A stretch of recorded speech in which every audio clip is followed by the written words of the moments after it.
This week on the Lonnie and Ryan podcast. Yeah, I had 244 subscribers. What? Wow. Time to go full time. That is That's legendary. I literally cleared my entire bank account so that my family could live for a period of time without working. And it was a scary time. I did not expect that interview to happen. I don't know if you saw my follow-up, but I definitely just put it out in the world and then completely forgot about it. And then they responded. I was like, oh, gosh. There is no relationship between me and eBay. I'll tell you that. Yeah, me either. On this week's episode, we are welcoming Justin from the YouTube channel known as Justin Resells.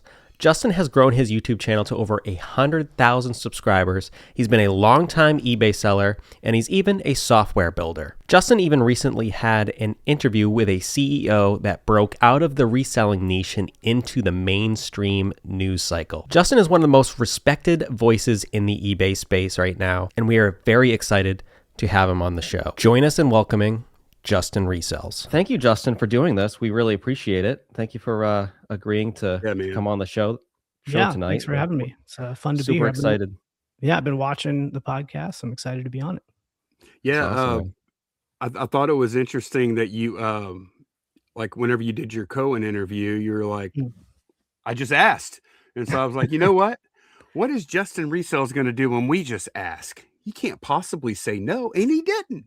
That's right. Here he is. Yeah, I got to walk the walk. If I'm going to talk the talk, I got to show up. So no, it's right. I mean, you just sometimes got to ask, and I totally did not expect that interview to happen. I don't know if you saw my follow up, but I definitely just put it out in the world and then completely forgot about it. And then they responded. I was like, oh gosh, I better start doing some research. So it was definitely a surprise for that to happen. So when he said yes, I guess we'll just launch right into this. I don't want to make this like you actually, like you said, you did a follow-up video after your interview.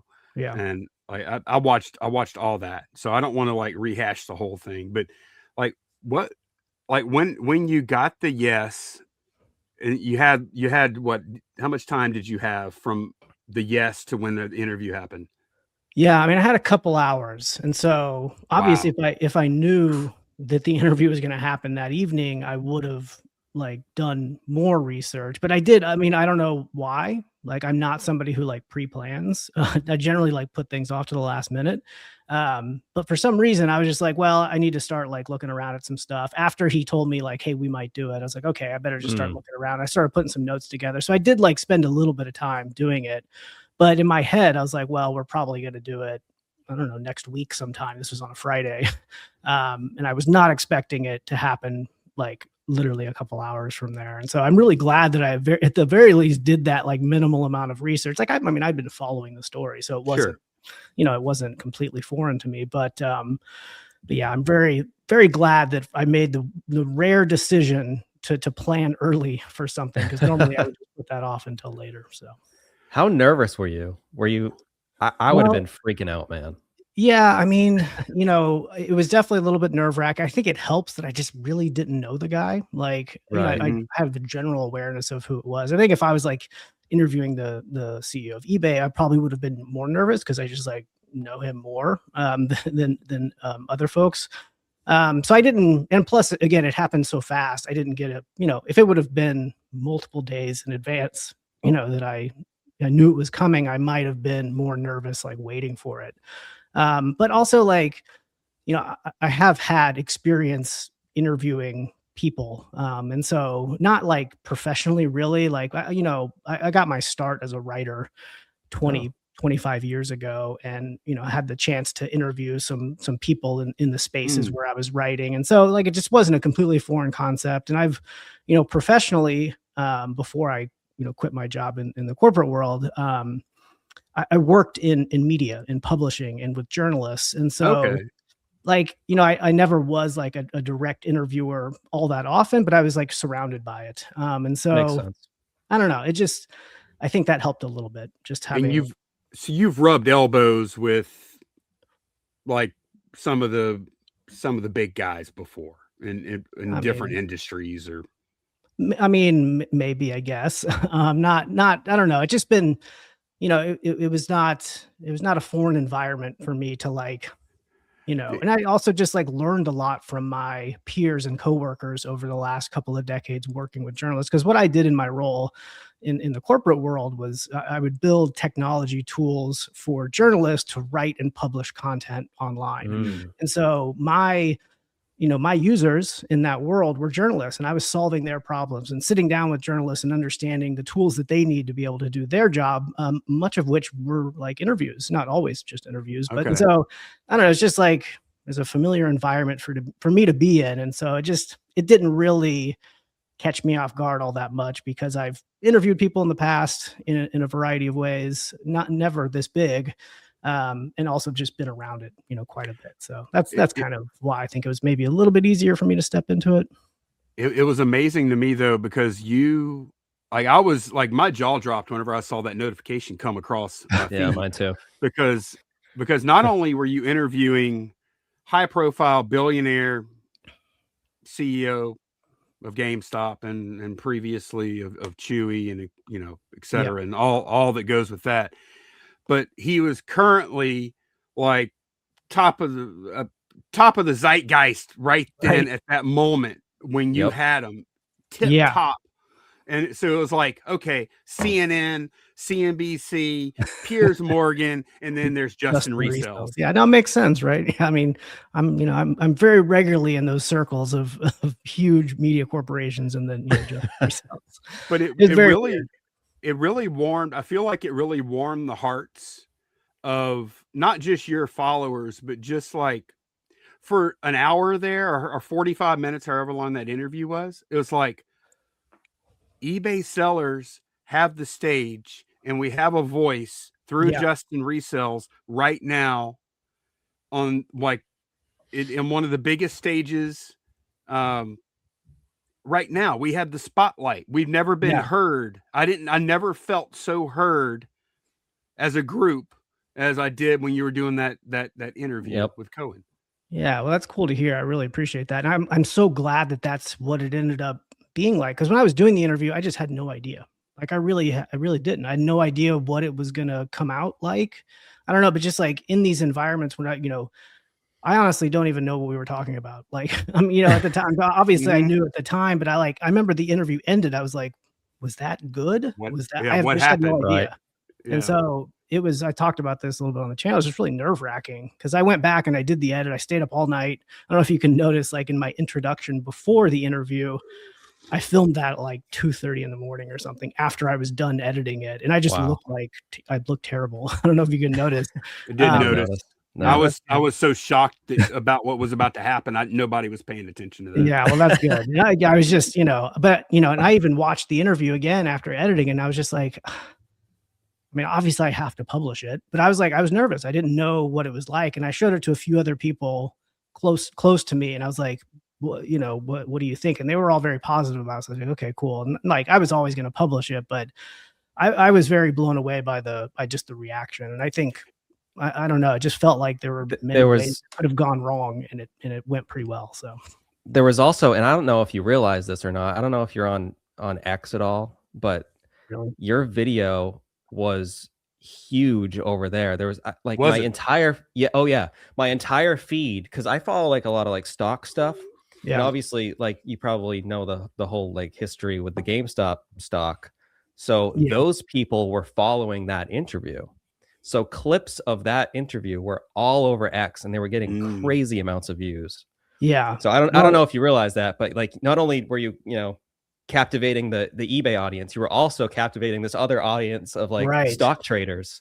Yeah, and that was like honestly the part I was more nervous about, because like I just the GameStop shareholders are like a crazy bunch. Not in necessarily a bad way, but I was like I didn't want to, I wanted to be fair, and I don't know. There's all sorts of things that could have gone wrong that didn't go wrong there. And I honestly, well, y'all are YouTube folks as well, but like that's the only one of my videos that external traffic was the highest referrer for the videos. Wow. There was just like tons of external traffic coming from X and from Reddit. Mostly it's usually like YouTube recommends an internal traffic that is powering your videos, but this was like the opposite. And it also, another interesting point for you YouTube nerds as well, is like, you could tell, like, because I did get the interview out very quickly and sort of hit right at the right moment because he had done no other interviews except for the crazy CNBC one and one other one. And so like immediately it skyrocketed in views, but as soon as the other interviews started coming out, like mine just basically petered out and stopped generating as much interest. I had already hit the sort of reselling market on YouTube. I think anybody who wanted to see it had already seen it. And it was bringing in a lot of people that weren't my regular viewers, but that like almost completely stopped once the other interviews started coming out. So it's kind of interesting to watch that happen. You know, the one question I still had, and it's probably more based on my ignorance than anything else, is and even when he did your show and when he did all the other interviews too, I don't think he ever explained, at least in a way that every man can understand, how does a company that small with that amount of money buy big company? And like, I still don't, and I don't understand dilution. Right. I don't understand all of that stuff. And I don't think he ever, and maybe he didn't want to. Apparently he didn't want to. Do you feel like he did, or do you understand the deal? I mean, I didn't push on it because it's not my area of interest or expertise. And so like, I just, you know, what am I going to ask that other people who, you know, are in that part of the world and just know that stuff really well are going to cover that. So I just stayed completely away from it. And, you know, from my perspective, like, you know, there is precedent for that happening, you know, have much smaller companies, you know, acquiring larger companies. It's rare. And this one, you know, this situation seems to be like particularly difficult for other reasons. The mechanics of it, I don't really know. And I would have felt weird asking about it. So. Yeah, I saw Piers Morgan was really pushing him hard on that question. Yeah. I'll let him have those.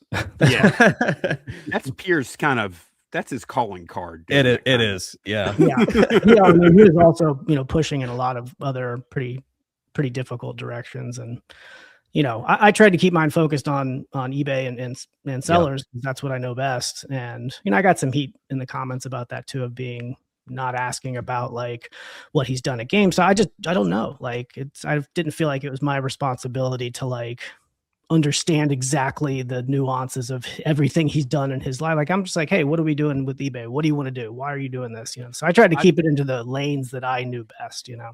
I think your job was to express the concerns of the eBay seller. Yeah. And I think you did that perfectly. Well, thank you. I appreciate that. That's all we need from you. Like, and that's, I thought it was perfect. I liked his answers. And you know, after I watched I was already kind of leaning his way after I watched your interview. Cohen running eBay is terrifying for me. Yeah. It's terrifying. But then eBay continuing down its current path, I decided was even more terrifying. So, you know, if Cohen does end up pulling this off, I'll be excited and happy. And I really liked in your interview how he mentioned that he was viewing eBay's customers as the sellers, right? And that was going to be his approach as far as who he puts in the forefront of growing the company. So yeah, it'll be interesting to see. I hope it happens.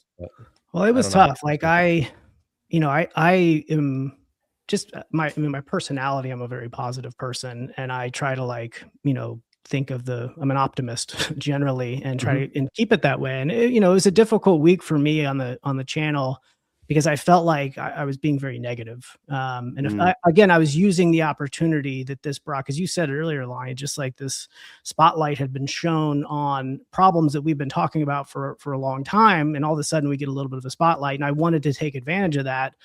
But at the same time, it just sort of like goes against who I am to harp on these issues without really like, I don't know, without providing solutions or anything. So I just found myself feeling like a little bit down after doing 3 videos on the subject and just being like, I don't know, like it's just not my nature to sort of be that way. And like, I don't know, like I do have some regrets, I think, in how I covered some of that, because like I do really, you know, believe in the things that I said about the challenges that sellers face, and as we all do. But at the same time, like, eBay has given me such a big opportunity for a majority of my life. And like, with all of these problems that it does have, it also comes with a lot of really great things. And I had a hard time balancing that, because I did want to like, I did want to highlight these challenges, and but I didn't want to minimize them by saying like, well, everything's okay. Like, so Right. I don't know, looking back on it, I do wish that I would have balanced it maybe slightly better. Because, while all these challenges do exist, it's still the best platform out there. And I think I said in one of my videos of like, being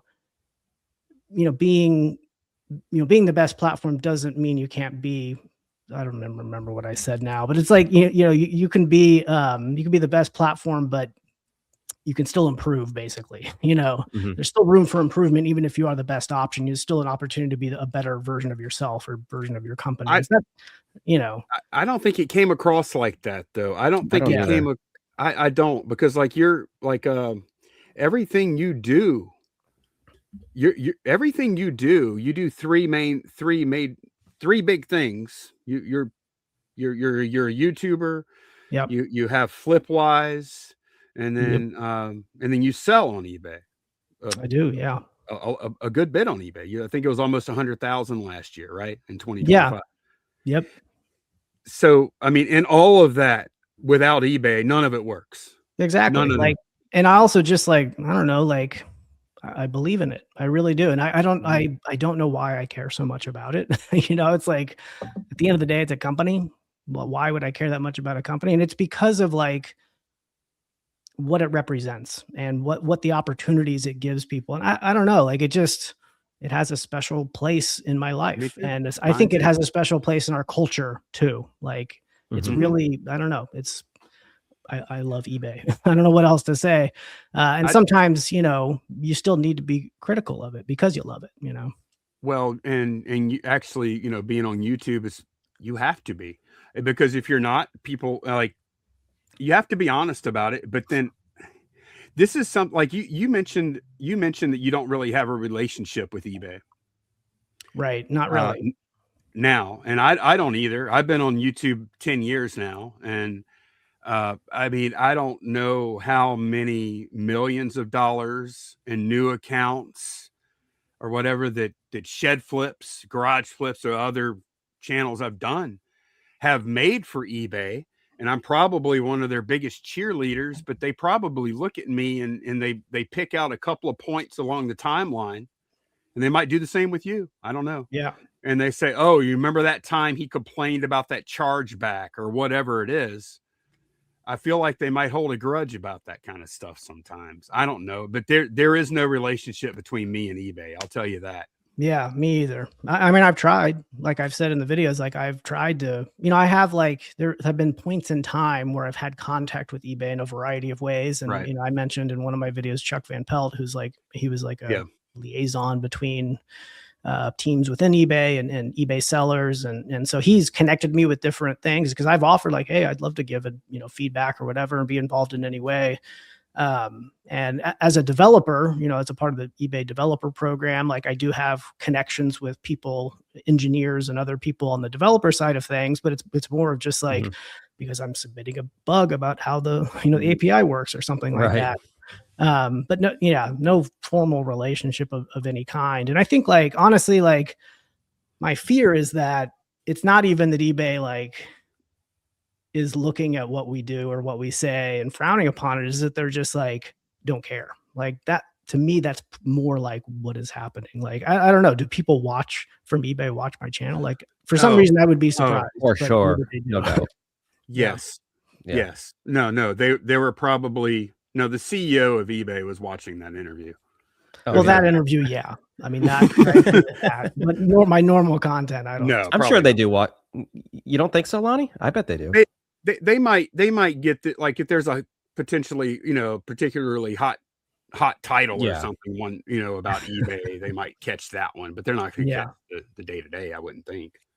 Yeah. Although they should. They should have a team. Yeah. But So obviously you have Flipwise, right? Yeah. And very, very cool. I was watching because I used to be I don't know if you know much about me. I used to be in the reselling space. I'm kind of out of it now. I still do resell, but I didn't know a whole lot about your app or your software. So I was looking into it recently. Yeah. And it's a very, very cool platform. And Well, thank you. I was wondering how I wanted to hear a little bit how you got the idea to do it. Was it because of an issue you were having, or a nuisance you were having in your reselling business, or was it like Yeah. feedback from maybe viewers that you had of a problem that they needed to have solved, so it gave you the idea to start it? Like, how did that kind of go down? Yeah, no, I mean, it's a good question. And I think, well, first of all, like the only thing that I've been doing longer than reselling and selling stuff on eBay is building software. And so ever Mhm. since the mid 90s, like literally as a teenager in my bedroom, I've been building websites and things like that. Wow. And so that's always been at my core one of my passions and something that I've continued to do, throughout my entire life, along with eBay as well. And another thing that I've been doing for almost as long, not quite as long as that, is making videos too. And so, never anything major, but I always liked video production. I never liked being in front of the camera, but I like video production and editing and cameras and things like that. And Mhm. so, what I'm doing now, I just like sometimes step back and I'm like, wow, how did I pull this off? Like I've sort of combined three things that I really enjoy doing: selling Yeah. on eBay, making videos, and building software. And so, I say that just because it's like I didn't just like wake up one day and decide, hey, I should build an app. Like it's just been what I've been doing since, the mid 90s. And throughout my professional career, that's what I was doing. I was building software it was actually like just very similar, not similar software, it was a different industry and different people, but really is the same thing. I'm sitting down with people who have goals and have problems that need to be solved that software Mhm. can solve. And I'm understanding those challenges that they're facing, and providing software or providing solutions for them with software. And so that's exactly what I've done, with Flipwise as well. The difference is that like I'm really solving my own problem. And I'm trusting that the problems that I have, other people have, which is Mhm. very true, and I think that's the most important part of all of it is I've trusted myself that if I'm experiencing these problems, there's probably other people out there that are too. And YouTube has enabled me to sort of connect with those people in doing that. And like how the idea came about is that, I mean, y'all know, like you've been selling for a long time. eBay doesn't give you all the data that you need in order to understand how Right. your business is doing. They give you some, but they don't give you all of it. And if you want to really know how your business is doing, you need to be tracking it in some other way. Most people do it in a spreadsheet. That's how I used to do it as well. But spreadsheets are annoying to update and you often forget and they're brittle and they, if you don't update it one week, then you forget the next week. And it just turns Really into a big mess. tedious. Yeah. Yeah, and so as a software guy, like I'm like, well, there's obviously a better solution here, and so it really was born out of that. But if you look back, like on the channel, I used to make videos before Flipwise existed, and I would just have my spreadsheet in the background, and people are like, "Hey, can I use your spreadsheet?" So I started to just think like, "Oh, okay, like I'm actually doing something here, even though it's very minimal. I'm just building a spreadsheet. I'm doing something that other people." Could benefit from. And so I just Mhm. started to share that spreadsheet with people and I would make it better and better and better until it got to the point where it couldn't do what I wanted it to do. So it's like, okay, well, let's just build some software for it. And so that was really the origin story of it. So your software, those that don't know what Flipwise does, and let me tell you this, I've never used your software, but we do, Candace and I, we have a reseller Facebook group, Yeah. the reseller water cooler. And probably about once a week, maybe once every 2 weeks, somebody will ask about Flipwise in there. And I've never seen reviews of something that are so from your users that are so it's 100% always 100% glowing reviews, best money I Wow. spend all month, blah blah blah Wow. blah blah blah, That's like great. just nothing but positive reviews ever. That's cool. So no, but what does it do? Like I know that it does the accounting. It Yeah. does the accounting, but then it has other features as well, right?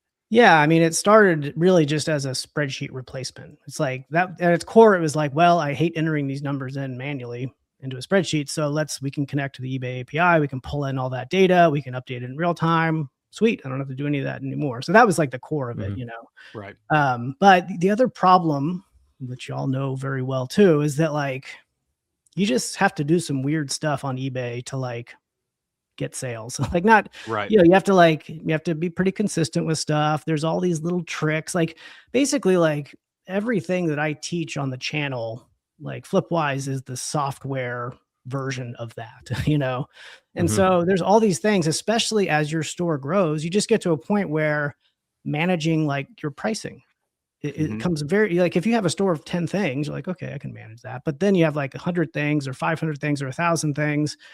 And then it's just like doing what is normally a very simple thing becomes very hard at scale. And so what we've built into Flipwise is ways to automate all of the like little weird things that you got to do just to keep eBay happy and sales flowing. And like ending and relisting is a great example where it's like just a very direct correlation between those actions of ending your listings and relisting them, helping to get them in front of new buyers when they sort of get stale.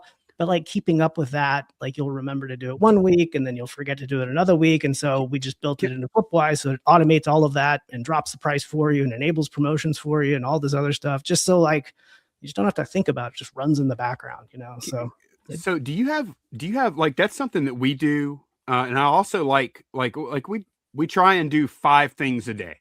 All right, and we make it part of the video. We call it shed flops. It's the oldest 5 listings, and then we take them down, and then we decide if we want to like throw them away, donate them, lower the price, whatever. And then we relist them. Is there data that backs up that being a good practice? The ending and relisting?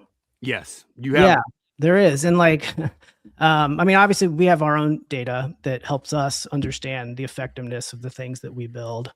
But like, I did a video on this, eBay is very cagey about what impacts the platform. They're very specific about what they share and don't share, but it was during eBay Open last year. Yeah. About a year ago, last summer, they did this presentation on, it was very weirdly worded. And I'm going to butcher, the message because I spent a whole video talking about it though. Basically it was like, the way that it was worded, it was like ending and relisting is not the only way to increase sales on eBay. You should also be doing this type of thing, And so like that it is a way. It is a way. Yeah. So very clearly they weren't saying it doesn't work. They were saying that it's not the only thing that helps, which I agree. There's lots of things that helps, but ending and relisting definitely helps. And so, if you look, when you end a listing and relist it or sell similar, but on the back end and eBay's API, they're both the same thing. They do the same thing. Okay. So whether you end and sell similar or relist, like you can just look, you get a new eBay item ID. So there's a fresh listing. And then you search for it in eBay search, eBay gives it a new listing badge. The algorithm tends to prioritize newer listings for a period of time after listing. And the data is just extremely clear. Like when people like join Flipwise and they turn auto relisting on, they'll have an item that's been sitting for 7 months. It gets ended and relisted and sells in 3 days. Like it's just, there's so many examples of that in our data that it's hard to refute that, that it's an effective way to do it. And plus eBay says it does help. So like, okay, so let's say I have let's just use a round number of 1,000 items in a store. And how often should I be, how long should I wait before, how long do you think anyways? Well, the way that we have it set up, so, eBay renews your listing every month, right? And so that's a way that they charge against your allotment of free listings and what you pay for with the store. And so what Flipwise does and what I recommend is that you, in the very, you wouldn't want to do it any more frequently than once a month. If you do, you start to generate multiple insertion fees or charges against your free listings. So what Flipwise does is it ends it 90 minutes before eBay is set to renew it. And so you're already spending that allotment of free listings for eBay to renew it. In my mind, you might as well just relist it. because you're going to get a fresh eBay item ID. And it makes sense. But we do allow you to configure it. You can do it every 1 month, 2 months, or 3 months. So you can configure it there if you don't want to do it every month. So, but I do it every month. Damn it. I was not expecting to maybe potentially become a customer tonight. Yeah, this is not what this call's about. I thought we were. So are you saying then that the default plan then is for Flipwise users to do that every month with every listing? I mean, it's optional. You can turn it on if you want to, but no, but I mean, like that's kind of like what a lot of people do with it. Yep. So, yeah. And so, wow. Yeah. Yeah. And we also we attach things to that relisting function as well. And so that's how the price reduction works too. So the way I have it set up, and also like the promotions too. And I just recently, y'all know the attribution changes that eBay made. I was just like, threw a fit about that. I think people are sick of me talking about it. I wasn't at the time though, because I didn't know, I don't watch a ton of reseller YouTube, and I did catch that little series when you came out with it, and I got mad. Yeah. And so we built this thing in Flipwise specifically to combat against it because it was so crazy. But it turns out we should have built this a long time ago, because I'm just saving a ton of money now. So basically, like anytime I publish a new listing, I don't promote it. But if it hasn't sold in 30 days, as soon as Flipwise goes to relist it, then it turns promotions on. So since before that, I used to, before all of that, I would just promote everything all the time. It was just easier to do that. Yeah. But now I let, listings go live without the chance of being promoted. And I mean, I'm saving like $90 to $100 a month in additional promoted fees just by not doing that. So Flipwise pays for itself right there, folks. There you go. Yeah. So what about I'm sorry, Ryan, I'm just geeking out a little bit. No, you're fine. Go. No, I want to hear everything. Go for it. Is there also a feature to because I like to use best offer. I do, but I don't like to use it at first. Yeah. So is that something you have built into Flipwise as well? Not yet, but it makes sense, right? You want to be able to let your listings go live without having best offers turned on, but at certain point, sure, turn the best offers on. So that we haven't built that yet, but that's definitely coming soon, because a lot of people want that. But it's cool because you can cascade all these different changes. So the way that I have it set up now is that so a listing goes live, it's not promoted, it's at full price, and then if it's not sold in 30 days, then it gets relisted and promotions get turned on at 4%. If by the second month still not sold, then Flipwise relists it, keeps promotions, and drops it by 5%. And then it'll drop the price by 5% every subsequent relist until it hits the maximum of I set it to 20%. So it's just a series of cascading events that happen to get your items to sell if they don't. And that's just because before I had it automated, in my head, I'd be like, I should probably go back and change the price of these older listings. They're not selling. But you have 1,200 listings or whatever. It's pretty hard to keep up with that. So. Right. All of these things all of these things make sense to everyone that has any experience on eBay, but we just, how do you do that? Yeah. Exactly. Yeah. And that's the problem, is that there's all these weird tricks you got to do to keep your store fresh and moving. But as soon as you hit a certain size, managing all that is just very difficult, Quick interruption. I hope you guys are enjoying the episode so far, but I just wanted to mention real quick that Lonnie and I have a channel membership called The Inner Circle. Almost every week before we go live and record the podcast with our guest, we have a live stream for members only members of the Inner Circle, about a half an hour before the show, to hang out, talk, discuss our life, and also sometimes give a little sneak peek to who we're having on the show that week. If you're interested in joining the Inner Circle, all you have to do is click join down below. Let's get back to the show. When you rolled out, so your software interacts with users' stores, and then directly in the eBay API. Yep. Directly. Wow. And how did that feel? I guess since you had so much experience, I've thought about that in the past though, because you talked about vibe coding and stuff. I watched that video. It was a really good one, by the way. I watched that today. And I've always thought about, I was like, man, I like to play around with stuff myself. Yeah. but I always thought about, man, I would never, ever build anything that could potentially like destroy someone else's data or ruin someone else's business, or Yeah. like, did that ever keep you like did that create a lot of anxiety for you at first? Or have you had anything like catastrophic happen that you had to deal with early on or anything like that? Yeah. I mean, fortunately, just in my entire software career, the answer to that is yes. I mean, because it's software is software, and it messes up, And so I've definitely had myself in crazy situations in the past. But in this in particular, like eBay is actually pretty good about the guardrails that they put up in their developer program. And so, for example, like even, getting a user to connect their eBay account to Flipwise, there's a level of trust there, right? Like, people don't, I have a YouTube channel. I think a lot of people sort of get to know me that way, but do you really know me? Like, I think it's like, it gives up, there's a level of trust that's required there, but like really on the back end, eBay's providing all of that sort of authentication service so that I don't have access to your eBay password. I can't, I don't know, like the connections that are being made between Flipwise and eBay are being done in a way that eBay provides developers like me a safe way to do, and so, and that goes for like all the other uses of the eBay API as well. Like they make it pretty hard to do anything to cause any problems directly to someone's account. The biggest problems that I could cause is really with ourselves, with the API limits that we're given by eBay. We're only given certain amounts of calls that we can make every day. Right.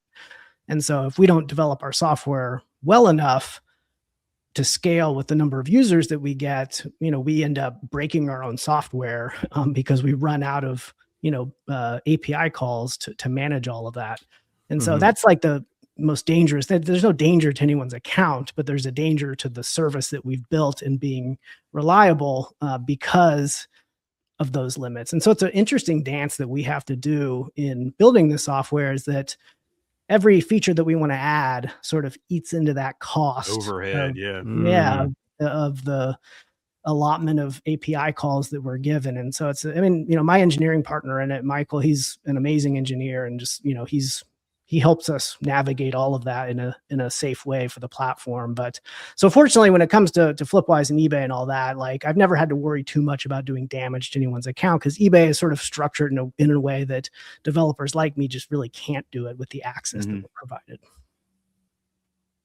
I was just thinking, like, I know if I tried to do something like that, I would wake up and I'd check my email, and all of my items got set to free shipping, and I sold like 30 of them overnight, and it's costing me $300. I'm sending you an invoice. Well, we definitely, like, what's interesting is we definitely have, we have people that sign up for Flipwise and then say, like, I haven't had a sale in a week, like it's because of Flipwise. And it's like, things like that, where it's like, but I understand the sentiment there. They're like, I just did something and now something else happened. And like, in reality, there's nothing that we could do that would influence that in any way. No correlation. Yeah. Or also just like things randomly break on eBay, like my shipping policy's gone, or, whatever. And people will say, like, did Flipwise do this? And it's like, well, we don't even have access or the ability to do that. So, so there's some explanation required in certain things like that. But, fortunately, we're not in a position to where we can do a whole lot of damage to people's store just because of the guardrails that eBay puts up. So Flipwise doesn't really use any AI, does it? You've kind of structured it to not. Well, AI has just become sort of a buzzword at this point to mean like anything that a computer does almost. Really, it's just a tool, and when we sit down to build a feature, we're like, what tool do we want to use to build this feature? And there are, with AI being a thing now, there are, problems that need to be solved where AI is good at solving those. Like, it just so happens that those aren't the types of problems that we're really trying to solve right now. And we're going to use the best tool for the job. And if AI is the best tool for a particular job, like, we'll use it, but we're not using any AI at all in the platform right now. And there's just, there hasn't been a need to utilize AI on the platform. So the answer to that is no. do you utilize it yourself though? Like when you're writing the code, do you use it like to help write the code? I know you don't use it like as part of the software, but yeah, well, I mean, well, I'll say first of all, I'm not an engineer, so my engineering partner is writing all of the code for. Oh, you don't write the code? Yeah, I don't write the code. No, sorry if I didn't make that clear. So my engineering partner, Michael, he is, I've worked with him through startups in the past and have known him for a long time, and he's like, he knows what he's doing. He's the adult in the room when it comes to that stuff. And I've worked in technology. I've been an engineer in the past. My role that I've played in technology throughout my career has been from a product perspective. And so what I mean by that is like I'm working with. It's sort of akin to like a Steve Jobs and Wozniak, and you're Steve Jobs. Yeah, I'm basically Steve Jobs, is what I'm trying to say. So yeah, and he's Woz, and he's Woz. Yeah, no, I mean, really, what it is, it's like, and I like have to explain to my parents sometimes, like, what do you do for a living? I'm like, well, okay, but basically, it's like, it's like if you're building a house, like a general contractor is responsible for having a vision for the house, and he understands like all the moving pieces, and they are responsible for making sure the plumbers are plugged in at the right time, and they were following the architect's plans, and that the electricians are doing their work, and the roof is, it's just like, and that's sort of been my role in technology in the projects that I've built over the years, is to represent the user and to lead the project and to have the vision and to understand how it all comes together and to put the right people in the right places and all that. When it comes to a startup, like when there's only 2 people working in the entire company, myself, and we're basically doing all those roles, but he's the one that's literally writing the code, for all of that. So it's just the 2 of you? Yeah, it's just the 2 of us. We have a part-time. Is there some balloons going there? What was that? every show I do it does that at least once. I do this at some point in every show so far, and balloons fly up, and I can never replicate it. I don't know why. Yeah, we do. We also have a part-time support manager who helps us manage like the inbox of people asking questions. His name's Chris. That's what I was wondering. And then now I have an editor as well, Kevin, who edits my YouTube videos too. So technically he's on the team as well. But yeah, just really is just two of us working on Flipwise itself from a product and code perspective. When did you quit your last full-time employment? How long has that been? That was December of 2023. So it'll be 3 years in December. And Flipwise was already up and running by then? Nope, was that? It was not.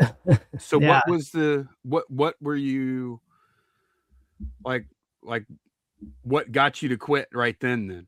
It was really just like, I had worked at the same company for 12 years, and then I quit that company and went to work somewhere else. And I was just like, it just wasn't what I wanted to be doing, And so I was really looking for any excuse to not have to work there anymore. And we had started to work on Flipwise, then. So it was like in development at that time, but we had no users and we weren't making any money. So I literally cleared my entire bank account so that my family could live for a period of time without working. And it was a scary time, honestly. And I'm still like, look back and I'm like, how I did that? That makes no sense. Why would you do that? Because I've got 2 wild. Kids, That's wild to hear, because I was looking at your YouTube channel, and I went and I was like, how did this guy get a start? So I went and I filtered by like oldest, and I was looking at your old content, and you mentioned it earlier. Most of your old content was just you sitting, and there was like a little, box of yourself down the bottom, and then you had your spreadsheet or whatever you were talking about. It was that kind of content. And then, and it's crazy that you said that you quit your job in 2023. That's when you made your shift from what I saw, just looking quickly, to more of like the content that you're making today was around that same time. So you really were just like totally betting on yourself at this time period. That's exactly what happened. That's pretty amazing. Wow. I mean, I was making videos, but like nobody was watching them. I was like getting 30 views a video or something, and I was like, what am I doing? Like, am I going to do this, or am I? So I really just like made a decision. Like, I'm gonna figure out how to make this work. Like, I don't have a job anymore, so might as well. You can see that pivot on the channel just by looking and filtering the videos. It's pretty amazing. Ryan, we failed. We talked earlier, but we failed. Congratulations, Justin, on the play button. Yes. Oh, yeah. Thank you. Mention that. 100K. Like we meant to mention that right up front, man. That is so in this. Well, thank you. It fits in here. That's amazing. Wow. Thanks. Yeah. No, I still think it's one of the hardest things that I've done. Maybe not easy. I didn't go to college. I didn't graduate college, so I don't have that that diploma or anything. But that 100K, it just is a very hard thing. Do y'all know? You're on YouTube. It's I don't know how hard it is. Basically, no reward for a very long time. I don't know how hard it is. It's hard though. I just don't know how hard yet for me because I don't have one. Well, but you're in it. You're living it too. I'm impressed though. I'm impressed. Like you're how many subscribers did you have say a year ago? Like 20,000? I have no idea. I don't know. Not that low. I don't know. I could look. You want to look? I could look. I just know it was a very, you don't have to. It was a very quick I guess from that time in 2023 to now, man. That's fast. Well, no, when I think because I just made a video about this because I did a 100,000 video thing. And I talked about this. Here, I'll just look because like in 2023, when I quit my job, let's see, I'll go to the exact I'm going to be a YouTuber. Yeah, I had 244 subscribers. What? Wow. Time to go full time. That is legend. That's legendary. 244. Wow. A year ago. So what is now? What is it? May of 26. So May of 25, I had 64,000. Okay. Man. So I wonder if you could go back to Justin that had 245 subscribers and say, hang in there, buddy. You're going to be interviewing billionaire CEOs on your channel. Give it a couple years. Very strange. Yeah. No, I mean, it's, I feel very, very lucky, to. Oh, it ain't luck. Yeah. But I mean, it is. A lot of it is luck. I mean, obviously it's hard work and all that stuff, but a lot of stuff has to come together. And it's, like I said, I mean, it's a lot of work for no reward and just no guarantees. And so I feel very lucky that all that has come together and I've been able to sit here and like, I don't know, do stuff that I love. I'm selling on eBay for a living. I'm building software. I'm making videos. I don't know. It's pretty great. So what does your day look like work wise? Since you have you wear 3 hats, do you wear 3 hats all day? Or do you, and look, I got to tell y'all something. I emailed Justin, and Justin's been very quick with the emails all along. I emailed Justin earlier today at 3:10 p.m. It's time stamped. I said, hey, just want to touch base. We're still good for 7, blah, blah, blah. And I checked my phone about 15 minutes later, and I'm like, oh, he answered. You answered at 3:11. You answered 1 minute later. And I'm like, this guy he's doing all these things. And how did you do that? How did you answer me so quickly? I just saw it pop up. I'm sitting on my computer. I might as well get it out right away. Wow. That was cool. But how does that work? So you have the 3 hats. You wear 3 hats all day long, every day? Or do you switch hats and have okay, right now I'm the eBay seller. And then I'm going to go to this role. And then this role. Well, my eBay selling hat is the smallest, unfortunately. That's the one where I go and deliberately put it on because I mostly have to move to another room to do it. And I just, that's the thing that always gets bumped to the last. And when I do these end of year videos and I'm talking about, how much I sold for the year and all that, I always talk about how much time that I spend. And I always purposely inflate the number because if I make it what it really is, people are like, nope, that's BS. You don't.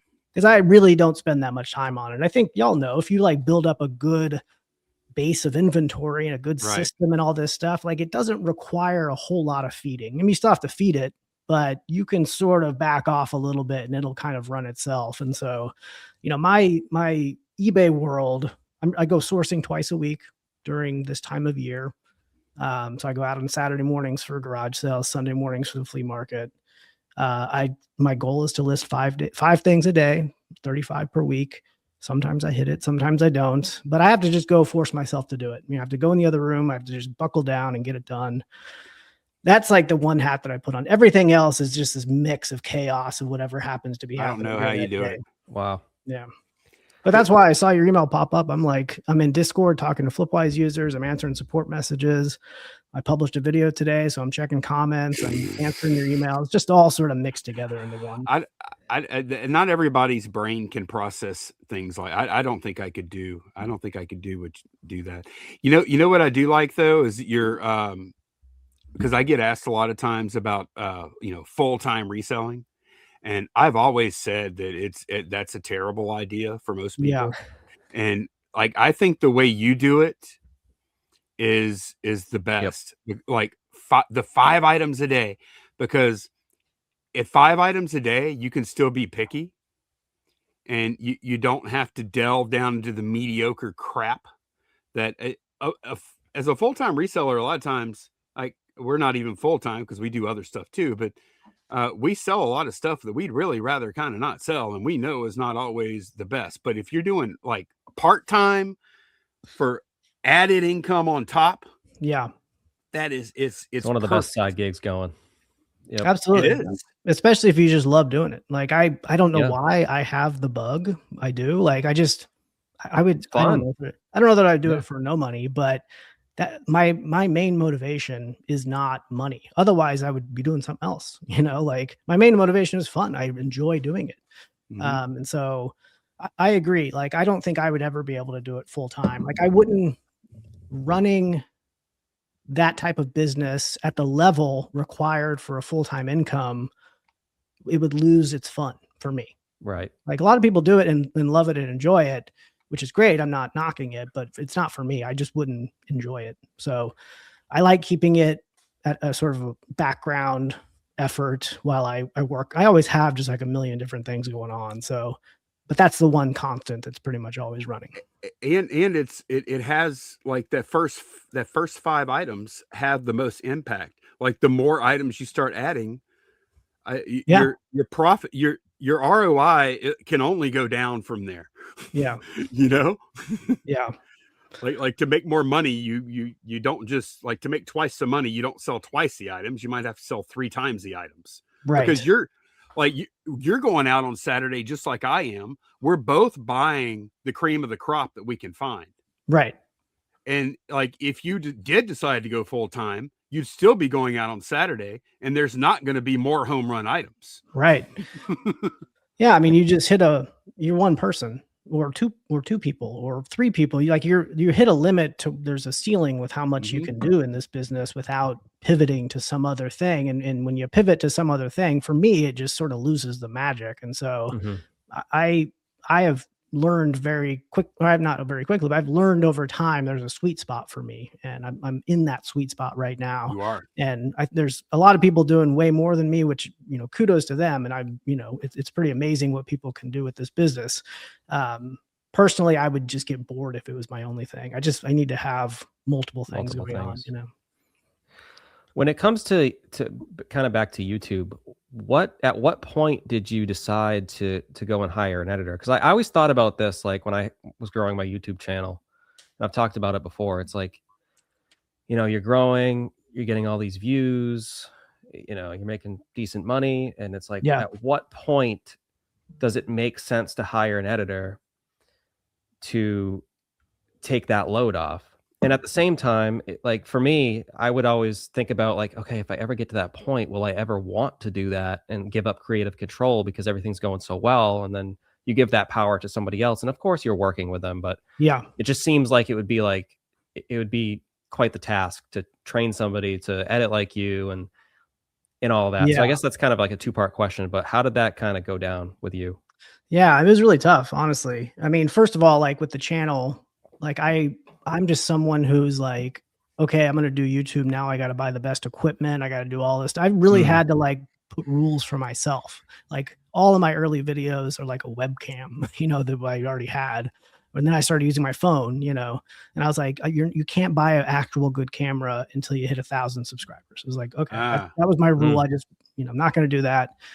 And when it came to like, and that continued with like investing back into the channel. I invest everything that I make back back into the channel itself at this point. But I would just force myself to do the work before rewarding myself with like upgrades or technology or things that I thought were going to make me, succeed faster than I would or something. And I was just forcing myself to do the hard work instead of, pawning it off to something else. But when it came to like editing specifically, that's my favorite part of the process. I hate being in front of camera actually. And, but editing is where I'm just like, I love it. I love how specific it's just, everything is is broken up into frames. Like the fact that I can cut a specific frame is very satisfying for me. Anyway, like I just loved editing. And so, but as the channel grew, my time being pulled in a bunch of different places, I'm spending, 8 hours on an edit, if not more. It's just like that really started to eat into other areas. And so I've always just sort of had my feelers out for an editor, probably for the last, I don't know, 6 to 8 months, maybe 6 months to a year. I've had those sort of feelers out. And it was really just like finding the right person, honestly, with Kevin. And, he has a channel, it popped up into my feed. I could just tell right away his production quality was good. It was reselling related. And so I didn't reach out or anything, but it turns out he like became a Flipwise customer because I saw his name pop up on our user list. So I just reached out. I was like, hey, let me know if you have any questions or anything, can help you out. And we just started talking, and I think we had a good rapport. And so it just checked a lot of boxes, He already knew the reselling space. He's a new reseller, but he lives in this world. He understands it. He's a good editor. And we just sort of got along, and it's like, okay, this all comes together. It came together well. But I wasn't really actively out there looking hard for one. And this was just more that the opportunity came about. So. And the unique thing with him too is not only is he your editor, but he's kind of morphed into like a character on your channel a little bit. Right. Yeah. Which I think is really, really unique. How he edit. Well, is that your idea to kind of do that, or was that his? Or well, it's together. Like he acts more than just an editor, really. I mean, he is doing the editing work, but it's just YouTube is such a solo thing. Like it's just very easy to just like be in your own world, and I work best on teams, like with other people and doing stuff. And so just having another person who's like living in this world and to bounce ideas off and do all that. And so that's evolved. And we've only been working together since February. So it's still a relatively new setup. But yeah, it's like, I also, he's a new reseller. He's asking me a bunch of questions. I'm like, why don't we just make this into a video? Like, why, we're just, and so we've started to like, he's playing a big role in evolving sort of what topics I cover, because he's like, what is this? Tell me about this. I'm like, okay, well, I can tell you about that, but let's just do it in video form. And we started to do setups where, we're talking to each other to sort of insert into the story and all that. So, it's just sort of evolved over time through the input of us collaborating creatively on an idea. And so, because I think I saw that in the video that you put out today, you're kind of on you're on FaceTime with him, and he's like got the shot of you on FaceTime, and you're having the conversation. It's really very unique, and I liked it. It's very cool. Cool. Yeah. Thank you. Yeah. He's really talented, and we're having fun making these videos. So yeah, I kind of, that resonates with me working on a team, because when it comes, I do have Candace that I work with every day, of course, but when it comes to like the YouTube work itself, that's me. Yeah. But now that we're doing this podcast, it's Ryan and I, and we both like it. This podcast truly is a blend of both of us. Yeah. And it's so much more fulfilling when you're coming together with another person. Agreed. Getting their perspective, adding yours, and like just watching it, like it. Yeah, I get that, man, because like I get a lot more out of doing this. It's a lot more fulfilling than I do out of doing my own solo thing a lot of times. Well, Lonnie, you're one of the first YouTube reselling channels I watched. You and John Cincinnati Picker were two of the first. So I've been watching your channel for a long time, and in fact, I brought this because I use this every day. Oh, do you? No way. Wow. That's the OG one too. It is. I've been using it for a long time. That's the OG sticker. That might be, because I started getting them printed at one point. I had a printer that was making up the ovals. Yeah. So are you telling me this is rare? Should I put this on eBay? Don't do that. You need to keep it. No, that's awesome. Oh, that's cool, man. Yeah. So isn't that a great tool though? It is. I mean, I'm telling you, it's very beat up because we use it every single day. So. Yeah. Yeah, man. I wish I could get a good source for those again. That was cheap, and I probably could if I knew better. You're basically controlling the market on those things for like a short time there. Yeah, I made a video, Justin, about how to use that thing, and then there were very few sellers of this, and then I found I had a pretty good source. I didn't make a ton per unit, but we sold over 4,000 of those things. Wow, that's great.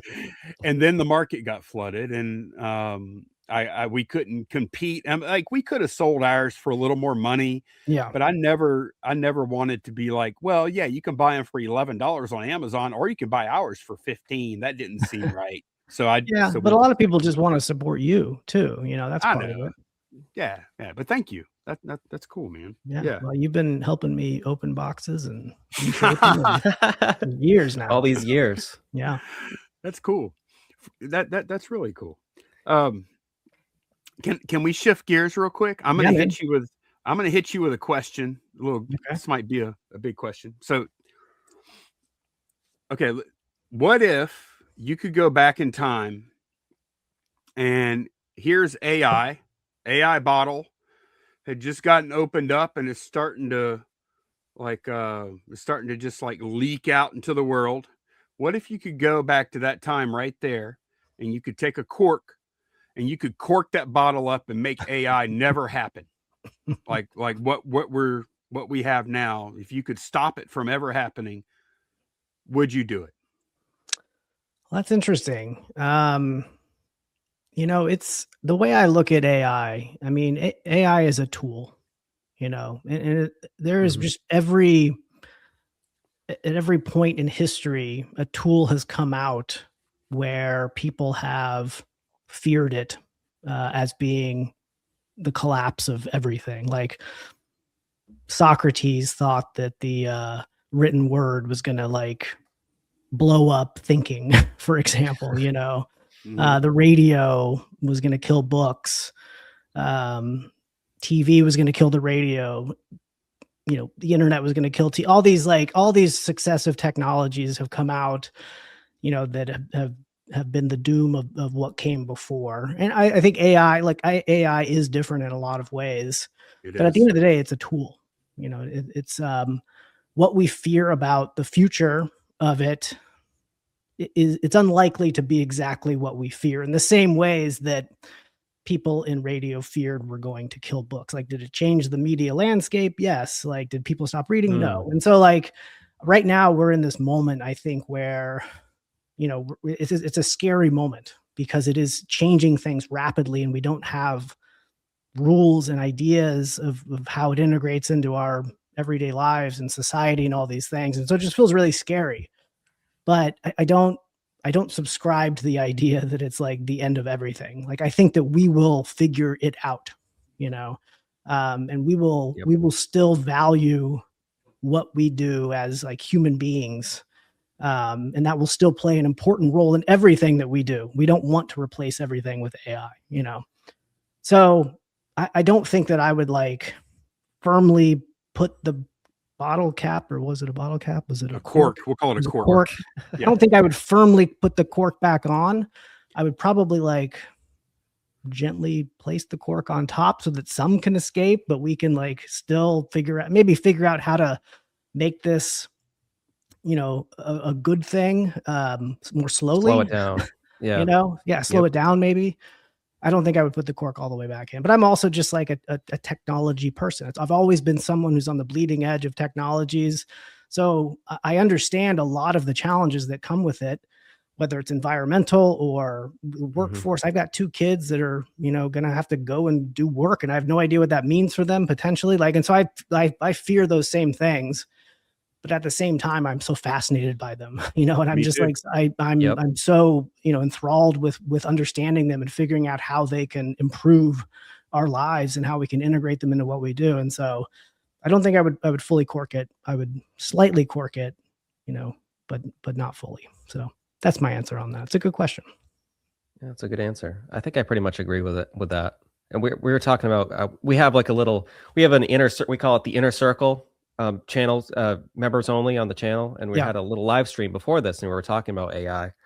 And I said the same thing. I was like, I think there are going to be challenges. I think there's going to be growing pains, but I do think we're going to figure out. I'm optimistic about it anyway. Yeah, I mean, there already are challenges. Like, I don't think there's any denying that it's like has brought upon a lot of good things, but also bad things. You know, it's difficult to reconcile with those things. I think we can appreciate the technology and be excited for what it can do, and also be scared, like at the same time, and be worried about it. And so it's interesting. I was watching there's a creator I follow.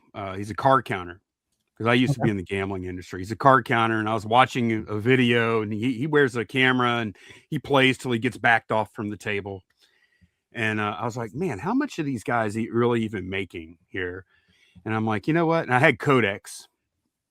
And so while I was watching the video, I'm like, you know what? I'll find out. And I just told Codex to make a blackjack counting simulator, and it had full featured. And I watched, and I said, you know what? I'll watch another video. By the time that second video was done, I had a working prototype of I kind of had an idea. Okay. All right. So at a $25 base bet with a spread up to 500, you can make about $20 to $30 per 100 hands played with a basic high-low count in this spread.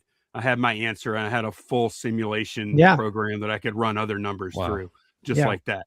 So I am terrified, just like with Cohen. I'm terrified of AI. But then I'm enthralled with it too, man. Like, I think it's so cool. I never really was in that world like you, but I've always been like on the periphery. Like back in the 90s, I learned Pascal, I learned C at college, and I've dabbled here and there throughout my life.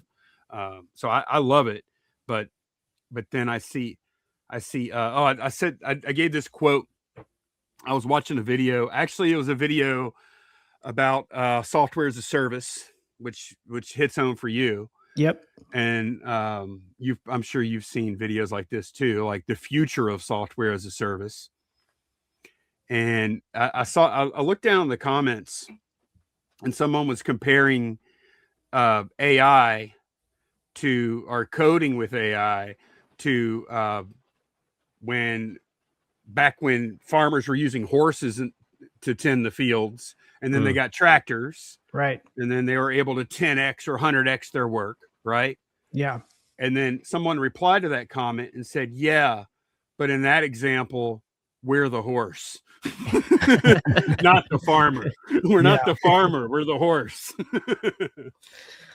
It's wild times. I mean, it's just really changed the landscape in so many different ways that it's hard to comprehend, all of that. But yeah, again, I'm an optimist when it comes to most things, and I try to look at the positive sides, and I don't want to ignore the negatives. But I still believe in humanity. Like, I believe in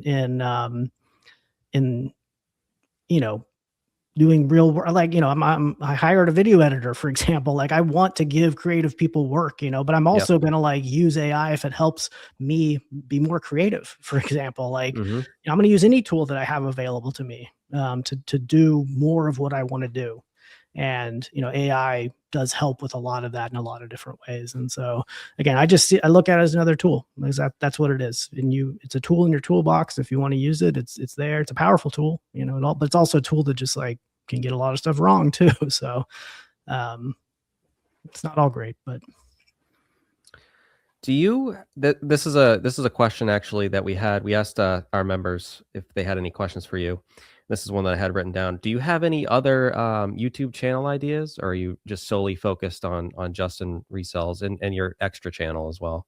Yeah, not really. It's interesting to think about, because I've become and I did not expect to become a YouTuber, but as with anything, I sort of get obsessed with it and really want to figure out how to master it. And so I have become I think a pretty skilled YouTube creator at this point. Absolutely. So I sometimes think what would that look like through another lens?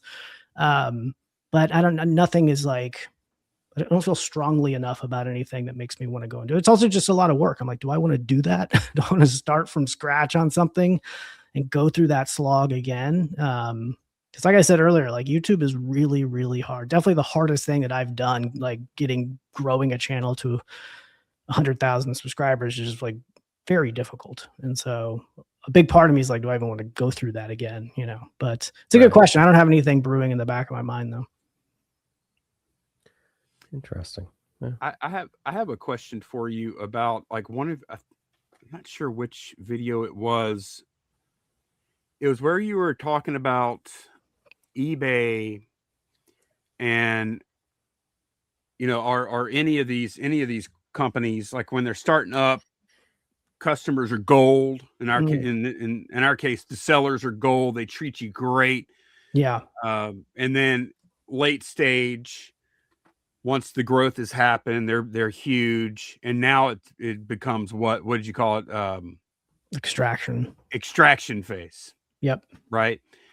So, can you think of any examples of any company that has gotten to the point that eBay is at now that did not just stay in the extraction phase and broke out of that somehow? Like, is there like, or is that just what all of these companies are destined to do by the way the system is set up? I don't know about like getting to a point where they're like at that point and coming back from it. I'm not sure, but there are certainly examples of companies where like that has not been the outcome. I think Valve is the good example, the video game developer who's just like, the amount of money that they make per employee is insane, to where, and they're just like, I'm not a huge expert on Valve, so I'm sure we'll get people in the comments who will call me out on this, or who can provide even more evidence of what I'm talking about here. But is that who runs Steam? Is that who owns Steam? Yeah. Okay. Yep. That's just an example of a company that was probably presented with a lot of opportunities to become a much bigger company, but has chosen to stay a certain size and yet has still thrived, and still generated a ton of income.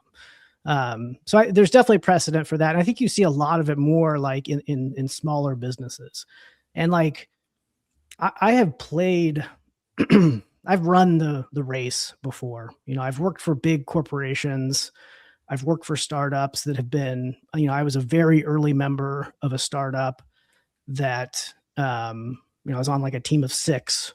And when I left, it was like 2,500 people. And so I like saw the evolution of this company go from every stage of hyper growth, and before I ended up leaving. And, it's just like when I stopped and like decided to start my own software business with my partner, we just very deliberately said, we want to make a different type of company here. Like, we want to deliberately stay small. Like, there's just a way you could do it. You can go out, and the general way of doing what we do is to go out and get funding to do it. We're like, we don't want to do that. It means we're going to like move slower, but it also means we're not going to give up any control. We're not going to have to make decisions that we maybe don't want to make, because the minute you start taking on funding, you effectively have a boss, right. You have someone else who is, if they're not calling the shots, they have a big voice in calling those shots. And that's where you start to deviate from serving your users, And so it's like, it's a really tough thing to balance though, because like, I also have an appetite to like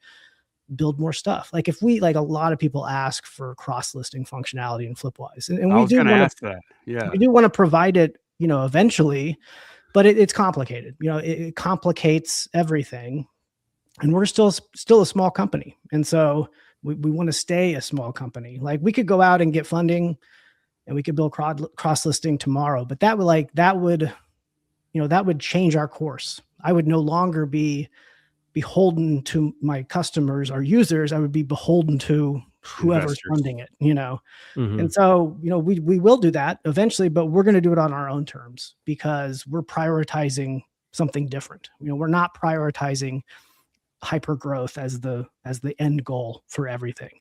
And that's like, I say that because like, that's not always been how the decisions that I've made, over the course of my career. Like, I haven't stopped to think like, well, what do I really want to do here? I'm just like, well, I'll just take more responsibility no matter what. I'm just going to like, what somebody needs me to do something, I'm going to do it. All of a sudden, like I find myself in situations, in my career, I'm like, yeah, I'm making more money, but I hate it, those types of situations. And so it's the first time where we've just like stopped and been like, let's design this from the ground up, exactly how we want it to be. We're gonna have to make some trade-offs. We're going to move slower, but it's going to be on our own terms. And we don't have to give up what all these companies who are focused on hyper growth give up, which is their connection to the people that they're actually doing this for. Like, why are we doing this? Well, we're trying to help sellers. Like, I don't want to lose that. And so I don't know, I'll get off my soapbox now, but that's what I think when I hear that sort of question, is that it is happening. It does happen, but it's at the smaller levels, but deliberately, like they're staying small for a reason, because they want to hyper serve their users, and they know what comes with, growing too fast. And that is a loss of focus, Wow. So that was a core ethos from the start. Definitely. Yeah. So you're not because I think it's a better way to run a company, but also because like, that's the kind of company I want to run. That's the kind of like daily life I want to have. Like, I don't want to have a bunch of stress, I want to wake up and help a bunch of people with eBay and build some cool tools, make some videos. Like, I'm good with that, Do you think there would be like a place in the future where it would get too big that you wouldn't feel comfortable anymore? I don't know. I mean, probably not. Like, no. Yeah. I mean, I think that if we keep making the types of decisions that we've made so far, like, it will deliberately stay manageable, Okay. It's like the cross-listing example where, like, again, we could refocus, we could hire, we could make it work, but that would come at a cost that we just don't really want to do right now. And plus, like, there's just plenty of people who only sell on eBay. And so we're happy to serve those people now, Yeah. I was going to ask you that earlier. Well, how does Flipwise mesh with someone that it works fine. People are customers of us who also use cross-listing services, and it works fine. We try to play nicely as well as we can with other platforms. So I'm happy to like do that. I'm not protective, or, somebody wants to go and use a different, like, go for it. Like, we're totally fine with that. We want to try to make it work as best as possible. So how would that work as far as like the delist and relist, or the relist functionality? Yeah.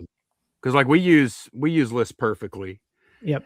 And it needs that item number, obviously, to work. So yeah. I guess I don't think that would work, would it? I mean, it depends on how or what you're using List Perfectly to do exactly. Are you using it to list, or what are you using it for? Well, my wife and I both use it differently. I list on eBay, and then, well, I don't actually touch List Perfectly, to be honest. Yeah.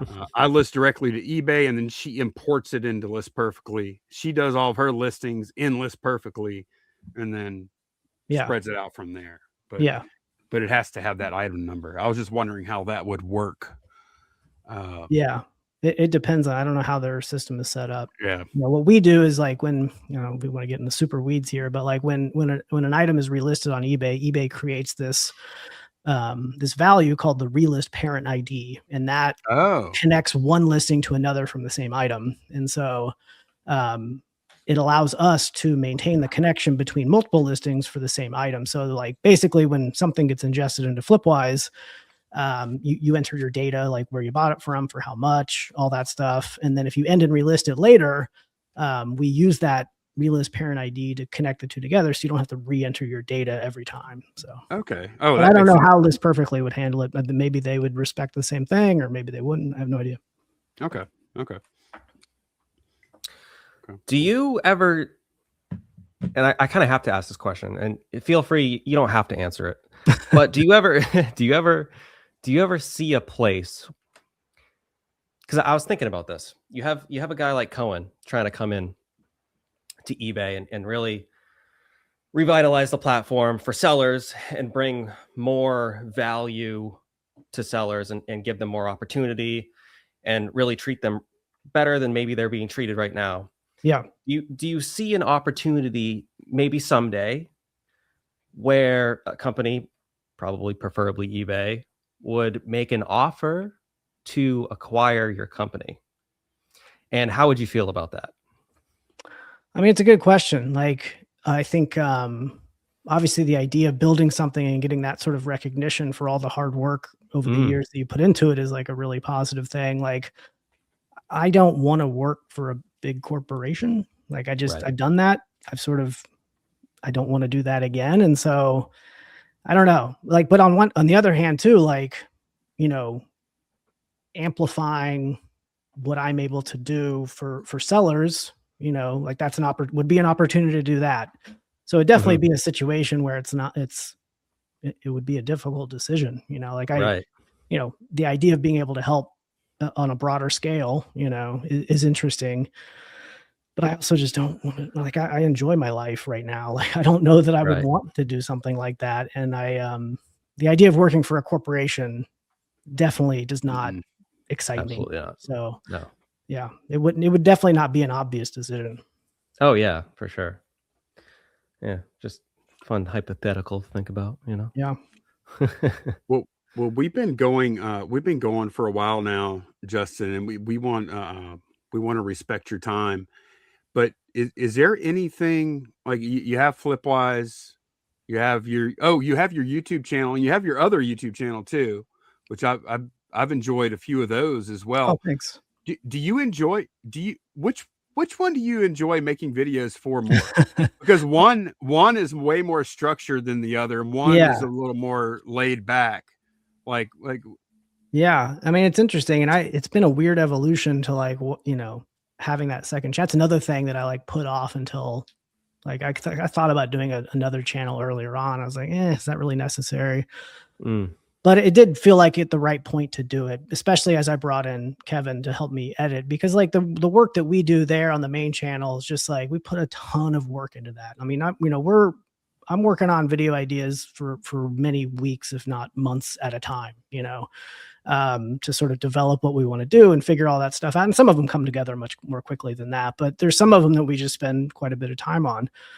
And in doing that, like, it just felt like a weird mix to have these like well thought out videos and then just like me screwing around in front of the camera. So I was like, I don't know, maybe it just makes sense to give a different home for that.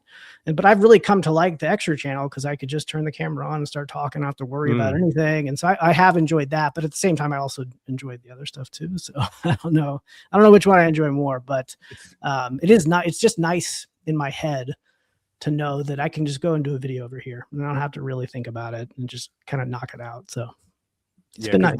The thing that you do on Justin Resells that is very hard to duplicate is like it's very much based on actual facts, objective facts. Yeah. And you don't know all those things, I'm assuming, before you start to make the video. So it requires tons and tons of research. Yeah. Right. And that is very hard to replicate. Like I would not want to ever make that kind of video because I don't want to put in that kind of work. Yeah. Because you know what? On Justin Resells, you pretty much have to always be right. Exactly. Yeah. I do have a responsibility there. Like, and I take that really seriously. Like, you'll see, like on my extra channel, like I remind people like, hey, don't trust me what I'm saying here. I could be wrong. I'm not fact checking this.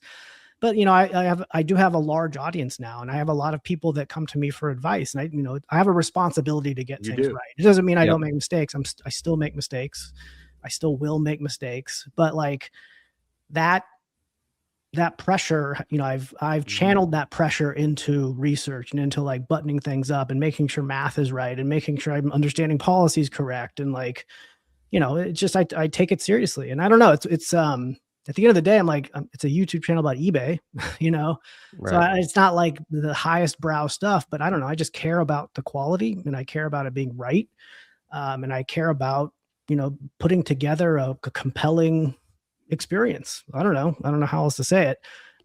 It's just important to me. Doesn't matter what the subject is. And so, and I don't know, it's really, I like that type of work. I like making sure that I get it right, That's why I was thinking, because like you are like, and from all accounts I've seen, like, I've never seen anyone with so overwhelmingly, anytime Justin Resells is brought up, everyone agrees. You know, there's some haters agrees. out there. There's some people that don't like me. So. It's actually funny. It's funny. Like a month or two ago, it was a couple months ago now, we had Craigslist Hunter on. I don't know if you saw that episode. One that everybody agrees on. Yeah. I don't know if you saw that episode or not, but he actually, at the end of the show, we asked him for some, recommendations for people to have on the show, and you were one of the first ones. Oh, really? That's cool. That's very cool to hear. That's the fun part about it. Like, that's the fun thing of YouTube is it's like, Lonnie, I used to watch your channel. Now I get to sit here and talk to you. So it's just, I don't know. That's great. I like that. And there's just this little community and an opportunity to just like interact with the people that you enjoy watching. So that's fun. You know what's cool though? You know what's really cool, I think, is like you went from watching me to tonight. We were honored that you agreed to do our podcast to the extent where I was telling them in the inner circle live, I was like, I don't know, y'all, this is a big one. I'm a little nervous tonight. You know what I mean? Like, you're a big deal. You went from watching to being the big deal. Like, it's pretty, like, it's so cool. I love to see that. Well, thank you. That's really nice to hear. It's weird to hear, honestly, because again, I didn't plan any of it. I just decided to start taking it seriously, and here we are. So it's very weird, a very weird experience, but I feel really grateful for where I'm at. And, just, I don't know, like, I'm sure y'all get it as well, but like, it's just nothing like getting people who are emailing you saying like, hey, you've changed my life. Like, I almost don't believe them. I'm reading these things. I'm like, I don't believe you. Like, I don't believe that I had this impact on you. Sometimes I lose sight of the fact that there are human beings on the other side of this. Because I'm in my basement, and I'm like, what am I doing? I don't know. But there's other human beings on the other side of this who are like sending me emails saying, you helped me put food on the table. I'm like, wait a second. Like, how did I get here? Like, it's just really, really special and unexpected and something I still haven't really processed fully. I don't think we're meant to process something like that as humans. I don't think we're meant to communicate on the scale that we're communicating. Maybe that's true. Yeah. Yeah. It's a good point. Like, it is a good point. But anyway, I mean, I just feel really grateful that I have this opportunity to help people. Cause that's like, I don't know, that's the other thing too, like when I've changed for so many years of my life, my focus was on other things that was tangential to helping people, but wasn't helping people. Yeah. And like, when I really shifted into being like, that's going to be my focus. That's when I became most successful. Isn't that funny? It really is. I feel like it's cliche maybe, but no, it's so true. It is. It is so rewarding. Like, that's the thing. Like, people talk about, what if Cohen were to take eBay and shut down things like Flipwise or whatever. Like, I don't know. I don't think about it. I don't necessarily care because that's not my goal. My goal is to help people. That's what is rewarding. And yes, it's nice that I can make all this work and make a living out of it.